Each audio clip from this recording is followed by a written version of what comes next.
I'm going to start the microphone review off with this one. It did end up being really poor quality. I don't care for the overall quality of sound as well as the construction of the equipment that came with it. So you can see here it come with the microphone boom, the microphone itself, USB cable. It also come with a pop filter here.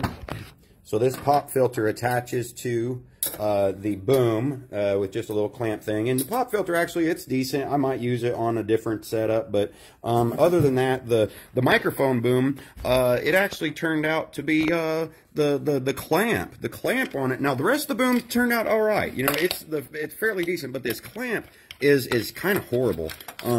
When I put just a little bit of firm pressure, I didn't over exaggerate the pressure on it. It just completely destroyed this clamp. It started to expand out. So I've multiple times I've squeezed it back together to get this to be, well, it's not quite plumb or straight, you can tell. But then also you can see that the clamp just completely fell apart. So overall, I don't like the clamp and the boom quality. The boom was actually fairly decent, but I went with a different one that doesn't have the external springs. I was going to use this one overall, but I did go ahead and get a different one. Overall, like I say, the boom itself was fairly decent, but the clamp and the microphone turned out to be very, not very good quality. Now, I've taken it apart so I can show you a little bit more. As I'm an electronic expert, I can also give you a little bit more of an internal review of this device. So you can see the yellow wire connected to the microphone component.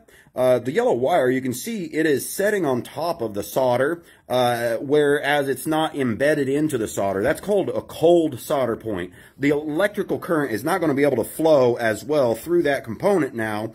So it's just not as great as quality of assembly, it looks like, as it could have been. That could be contributing to the sound issues overall. I'm not certain because I haven't fixed, I haven't fixed the pad yet, haven't fixed the solder point. But I went ahead and ordered a different quality mic, a different, better mic. So I'm going to take it apart here. There's another issue with it.